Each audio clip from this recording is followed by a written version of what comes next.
믿음 좋은 며느리가 시어머니와 함께 살고 있었습니다. 이 시어머니는 나이가 많아서 귀가 좀 어두웠습니다. 그럼에도 불구하고 며느리는 이 시어머니를 극진히 살폈습니다. 그러나 이 시어머니는 어쩐 일인지 다른 것은 다 좋아했는데 이 며느리 신앙생활하는 것은 매우 못마땅해 했습니다. 그래서 교회만 가려고 하면 핍박하고 다녀만 오면 욕지거리를 쏟아부었습니다. 그때마다 이 며느리는 시어머니를 위해서 눈물로 기도했고 찬송가 342장 너 시험을 당해 범죄치 말고 이 찬송을 부르며 견뎌냈습니다. 그러던 어느 날 교회에서 신방 온 성도들이 시어머니에게 전도했습니다. 할머니, 예수 믿으세요. 늘 며느님이 어머님을 위해서 눈물로 기도하고 있습니다. 그러자 시어미가 말했습니다. 이보시오, 뭘 모르는 소리 하지도 마시오. 내 며느리는 왕내숭입니다. 기도한다기에 내가 가만히 들어보니 시어미 이기자는 노래만 부르고 있습니다. 성도가 물었습니다. 아니 무슨 찬송을 불렀는데 그럽니까? 시어미가 곧장 이렇게 대답했습니다. 너 시어미를 당해 범죄치 말고 너 용기를 다해 물리쳐라. 너 시어미를 이겨 내 새 힘을 얻고. 때로 우리는 세상을 살아가면서 오해를 받을 때도 그리고 오해를 할 때도 있습니다.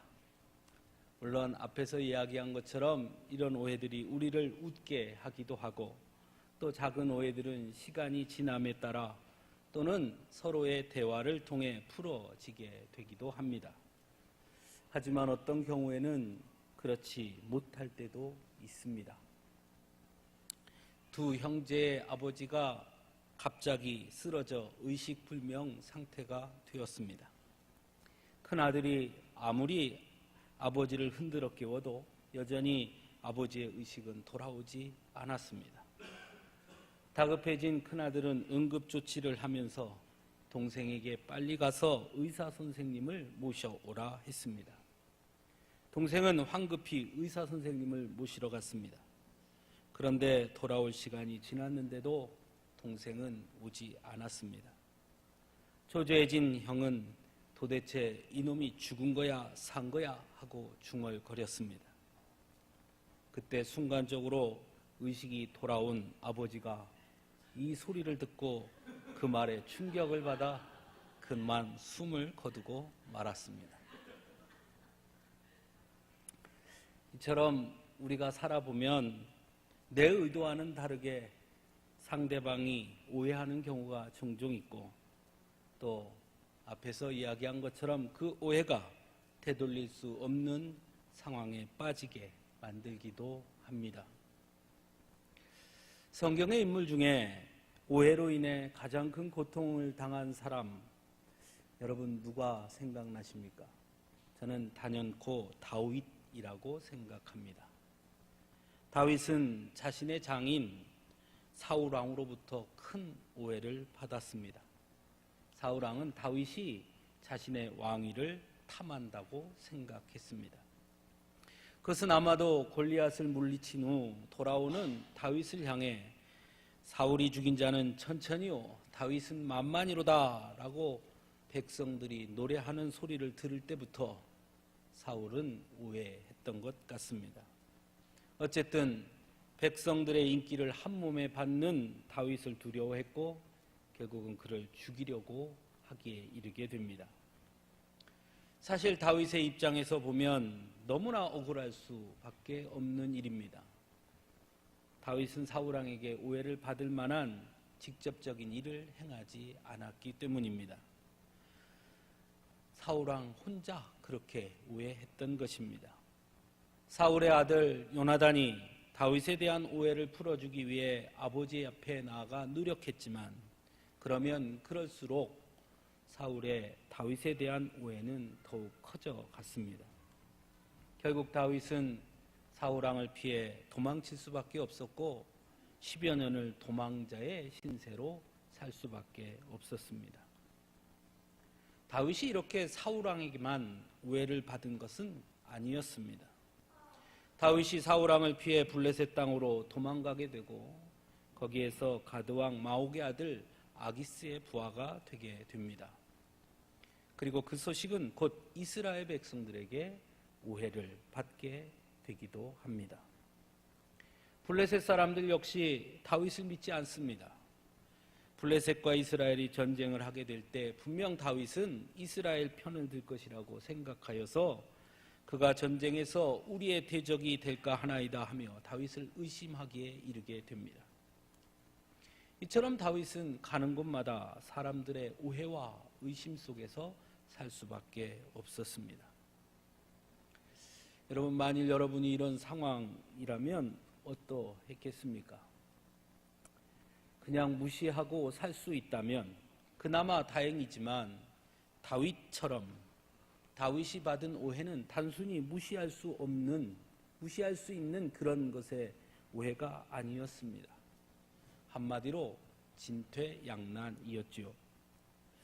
하지만 그런 상황 속에서 다윗이 대처하는 모습은 오히려 그가 왜 하나님의 마음에 합한 자라고 하나님께서 칭찬하셨는가를 잘 보여주고 있다 할 수 있습니다.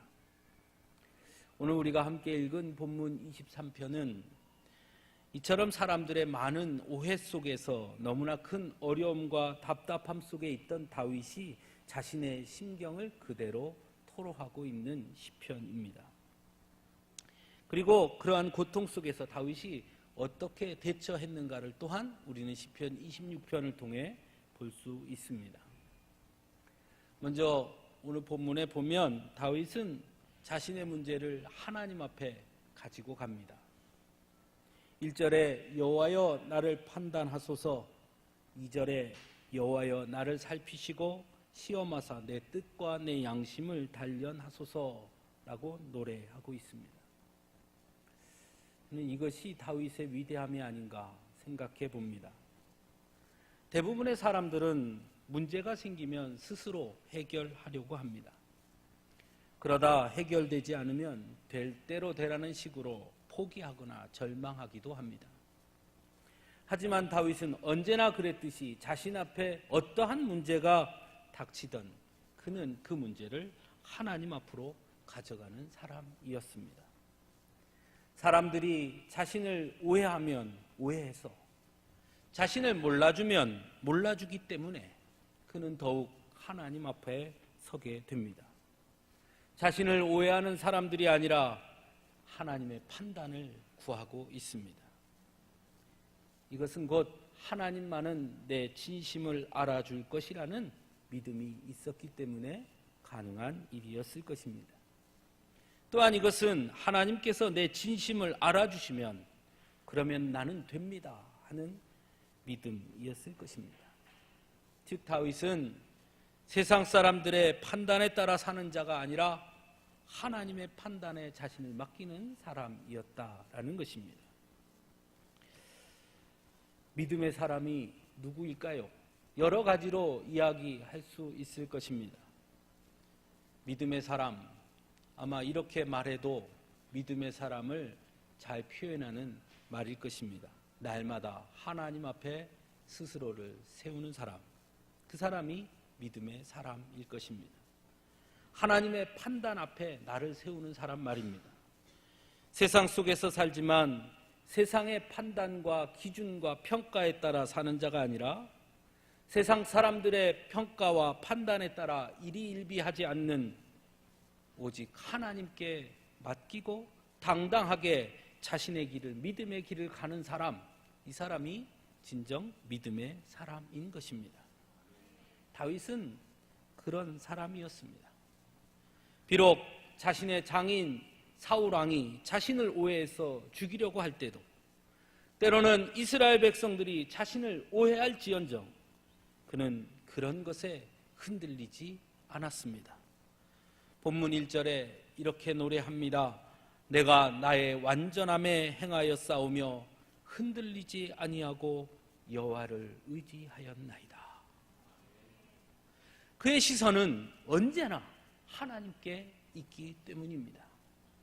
세상 사람들을 바라보면, 세상 사람들의 말에 귀를 기울이면 흔들릴 수밖에 없는 것이지요.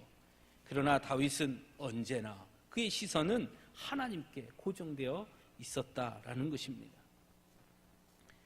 물론 하나님 앞에 선다는 것은 참 두려운 일입니다. 하나님은 우리의 머리털까지 세심받으시고 우리의 모든 것을 아시기 때문이지요. 그럼에도 불구하고 다윗은 하나님 앞에 서는 것을 멈추지 않습니다. 그리고 하나님께 자신을 판단해 주시기를 구하고 있습니다.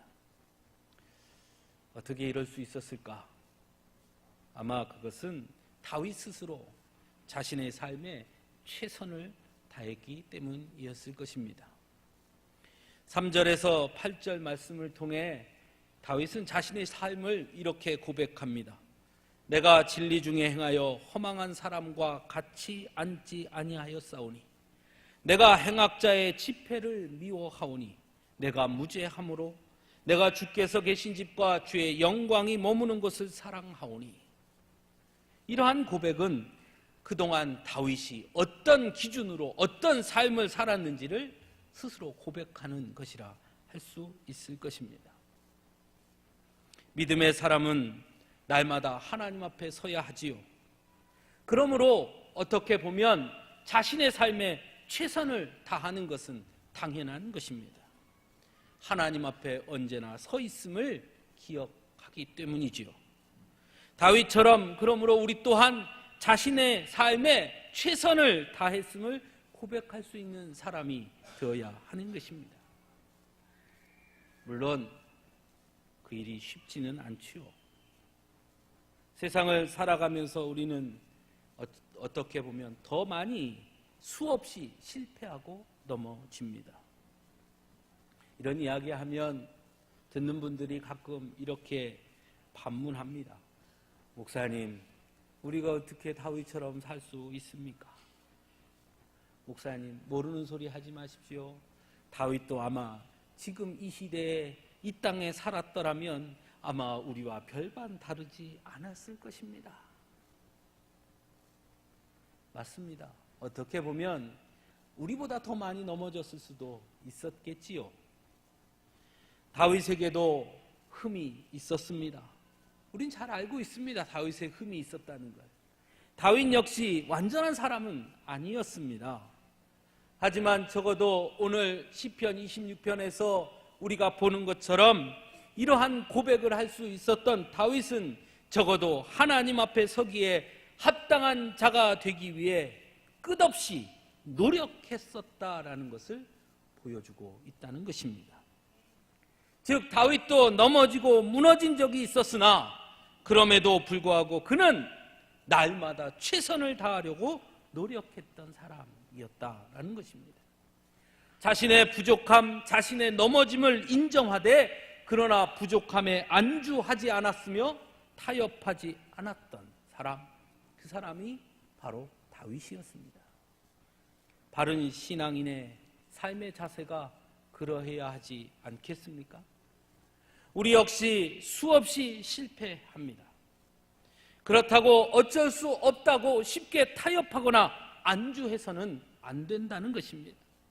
실패하고 넘어져서 어차피 안 돼, 해봐야 또 실패할 거야 하며 주저앉는 것이 아니라 그럼에도 불구하고 다시 일어서서 하나님의 뜻에 합당한 삶을 살려는 노력을 끊임없이 하는 사람, 그 사람이 진정한 믿음의 사람인 것입니다.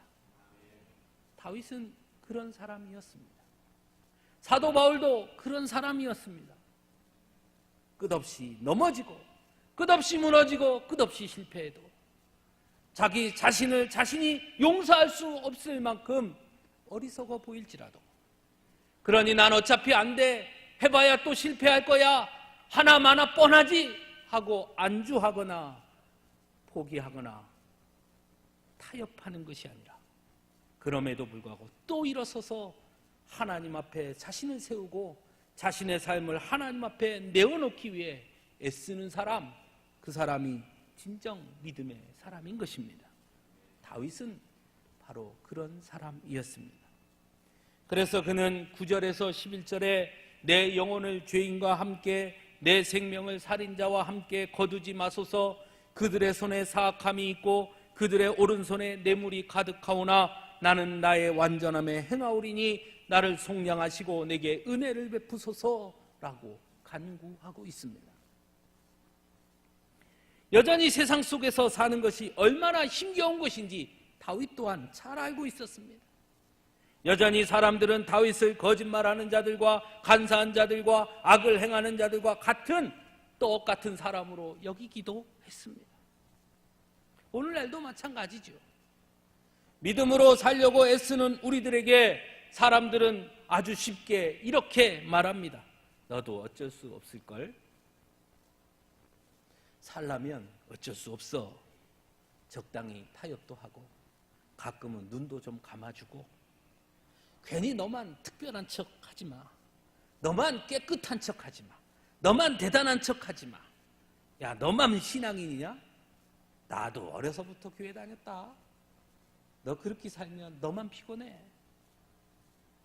모난 놈이 정 맞는다잖아. 계란으로 바위치기라잖아. 혼자 깨끗한 척 해봐야 너만 손해다. 네가 아직 세상을 몰라서 그래. 아직 철이 없어서 그래. 좀 적당히 좀 해. 여전히 세상은 불의와 거짓과 뇌물의 힘이 강한 것 또한 사실입니다. 그런 세상 속에서 믿음을 지키며 산다는 것, 우리의 힘만으로는 불가능할 수밖에 없습니다. 그래서 다윗은 하나님께 간구합니다. 내 힘으로는 결코 벗어날 수 없으니 오 하나님 나를 도와주소서. 내게 은혜를 베풀어 주소서. 맞습니다. 우리도 마찬가지입니다. 우리의 힘만으로는, 우리의 노력과 결단만으로는 결코 믿음으로 사는 것이 쉽지 않습니다. 그래서 하나님께 간구해야 하는 것입니다. 그래서 하나님의 은혜가 무엇보다 중요한 것입니다. 은혜가 아니면 우리는 서지 못합니다. 그런데 하나님께 은혜를 구하지 않고 내 힘으로 세상을 살아보겠다고 하나님 앞에 간구하고 기도하기보다는 내 힘으로 세상을 살아보겠다고, 가끔 그런 분들 보면 대단한 용기다 싶습니다. 그런 분들은 정말 대단한 믿음이에요. 그렇죠? 다윗보다도 더 큰 믿음이고 사도 바울보다도 더 큰 믿음이지요. 다윗조차도 하나님의 은혜가 아니면 안 된다고 간구하는데 말입니다. 사랑하는 성도 여러분, 하나님 앞에 날마다 그래서 간구해야 하는 것입니다. 주님, 우리가 거짓과 타협하지 않게 하여 주옵소서. 주님, 우리의 편리함을 위해 불의 앞에 타협하지 않게 하여 주옵소서. 세상에서의 성공을 위해 주님의 뜻에 눈 감지 않게 하여 주옵소서. 주님의 은혜가 아니면, 성령의 도우심이 아니면 나는 무너질 수밖에 없사오니 주여 내게 은혜를, 긍휼하심을, 담대함을 우리에게 허락하여 주옵소서. 날마다 기도해야 하는 것입니다. 그렇게 기도하지 않으면 결코 믿음으로 이 세상을 살아갈 수 없는 것입니다. 세상이 그렇게 넉넉한 것이 아니잖아요. 다윗은 마지막으로 하나님 앞에 분명하게 결단을 고백합니다. 내 발이 평탄한 데에 섰사오니 무리 가운데서 여호와를 송축하리이다. 여전히 오해와 고통 속에 있지만 다윗은 이렇게 고백합니다. 내 발이 평탄한 데 섰사오니 무리 가운데서 여호와를 송축하리이다. 여전히 내 삶은 달라진 게 없어도 다윗은 이미 하나님께 나아감으로써 하나님께서 판단하실 것을 믿기에 나는 이미 평탄한 데에 섰다고 고백하고 있는 것입니다. 그래서 나는 여호와를 송축한다. 사랑하는 성도 여러분, 우리도 이런 믿음의 고백이 있어야 하지 않겠습니까? 아직 아니지만 이미 이루어 주신 줄 믿는 신앙 말입니다. 그래서 먼저 감사하는 믿음 말입니다. 이루어져서가 아니라 하나님이 하실 것이기에 믿고 감사하는 그런 믿음 말입니다. 백부장 야이로처럼 주님이 말씀하시면 그대로 될 줄로 믿는 그 믿음, 그것이 우리에게 있어야 하지 않겠습니까? 우리는 세상 속에서 살아갑니다. 수많은 사람들과 부딪히며 살아가고 있습니다. 그래서 때로 원치 않는 일에 휘말릴 때도 있습니다. 때로 오해를 받기도 합니다. 때로 미움을 받기도 하지요. 그럴 만한 이유가 있어서라면 그나마 내 잘못이려니 하겠지만, 그렇지 않은데 이유 없이 오해를 받기도 하고 미움을 받기도 합니다. 가만히 있으면 오히려 바보가 되는 것 같기도 하고, 맞서자니 싸움이 일어날 것 같고, 그냥 참자니 오해가 사실로 받아들여지지는 않을까 하는 두려움이 생기기도 하고, 그래서 이렇게 해도 저렇게 해도 하지 못할 때가 있지요. 어느 어여쁜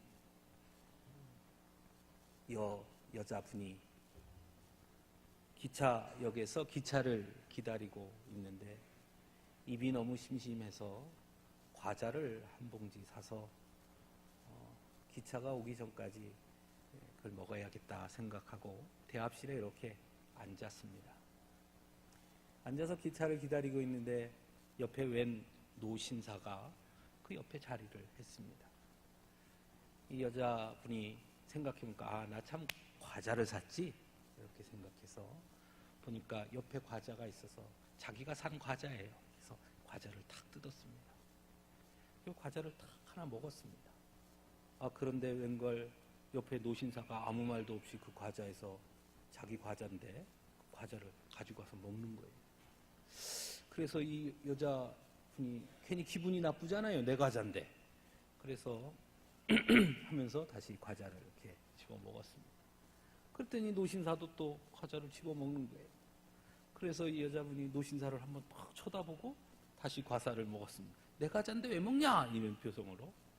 그런데 노신사도 계속 먹는 거예요. 이 여자분이 기분이 매우 나빴습니다. 아니, 저 사람은 뭔데 남의 과자를 저렇게 먹고 있는 거야? 그래서 에이, 너나 먹어라. 그리고 안 먹고서 기차를 탔습니다. 기차를 타서 짐을 딱 기차에다 싣고 가방을 딱 열어보니 그 가방에 자기가 산 과자가 한 봉 그대로 있는 거예요. 그러니까 자기가 먹은 과자는 그 노신사의 과자였습니다. 이 여자분이 갑자기 얼굴이 화끈거리고 너무 창피하는 거예요. 이걸 어떻게 하면 좋지 하고 있는데 갑자기 저 앞에서 노신사가 쫙 걸어오는 거예요. 이걸 뭐라고 말해야 될까? 어떻게 사과를 해야 될까? 모른 척 하자니 그것도 그렇고, 그렇다고 과자 먹은 걸 가서 죄송합니다 그러기도 못하고 한참 이렇게 할까 저렇게 할까 하고 있는데 그 노신사가 자신 옆에 딱 앉더니 이렇게 말했습니다. 같이 나눠 먹으니까 훨씬 더 맛있었습니다. 특히 어여쁜 아가씨와 저와 함께 먹어주니 참 영광이었습니다. 이제 그 과자 저하고 또 나눠 드실랍니까? 이 여자분은 어떻게 했겠습니까? 네, 그러지요. 감사합니다 하고 과자를 뜯어서 같이 먹었습니다. 사랑하는 성도 여러분, 우리는 수없이 세상을 살아가면서 실수합니다. 때로는 오해를 받기도 하고 때로는 오해를 하기도 하지요. 때로는 내가 잘못할 때도 있고 어떨 때는 억울할 때도 있지요. 세상에서는 그럴 때마다 자신의 이야기를 분명하게 해야 된다고 말합니다. 당하는 사람이 바보라고 말하기도 합니다. 하지만 한 가지 우리가 기억해야 할 것이 있습니다. 성도는 사람들에게 좋은 평가를 받는 것 참 중요하지만, 그러나 무엇보다 먼저 하나님 앞에 서는데 부족함이 없는 삶을 사는 것이 더 중요하다는 사실 말입니다. 사람들이 나를 어떻게 보느냐 매우 중요하지만, 하나님께서 나를 어떻게 판단하실 것이냐, 그것이 더 중요한 사람들, 그 사람들이 믿음의 사람 아니겠습니까? 분명 그렇게 사는 것은 힘든 일입니다. 수없이 실패한다 하더라도 결코 타협하거나 포기하지 않고 그 길을 걸어야 하는 것이, 그러나 믿음의 사람들의 삶의 모습인 것입니다. 넘어지면 넘어질수록, 실패하면 실패할수록 더욱 하나님의 은혜를 구하고 하나님 앞으로 나아갈 수 있기를 간절히 원합니다. 그럴수록 하나님 없이는 안 된다는 굳건한 믿음으로 하나님 앞에 나아갈 수 있기를 원합니다. 비록 지금 당장 해결되지 않는다 하더라도 하나님께서 우리에게 승리를 주실 것임을 믿고 담대하고 당당하게 먼저 감사할 수 있는 우리들이 될 수 있기를 간절히 바랍니다. 그것이 바로 믿음의 사람들이 이 세상 속의 역경과 고난에 대처하는 모습이 되어야 할 줄로 믿습니다. 그리고 그것이 바로 승리의 비결인 것입니다. 다윗은 그런 사람이었습니다. 수없이 많은 오해를 받았지만, 수없이 많은 대적들이 있었지만 그는 흔들리지 않았고 항상 하나님 앞에 서기를 원했으며, 하나님 앞에 서는데 합당한 자의 모습으로 살려고 끊임없이 노력했고, 자신의 힘만으로는 안 되는 걸 알기에 하나님의 은혜를 간구했으며, 그래서 그는 마침내 하나님의 큰 축복과 승리를 경험한 사람, 그 사람이 다윗이었습니다. 저는 우리 교회 성도 여러분들이 모두 다윗과 같은 승리의 인생을 살 수 있게 되기를 간절히 바랍니다. 함께 믿음으로 하나님 앞에 서는 우리 모두가 될 수 있기를 간절히 축원합니다. 함께 기도하겠습니다.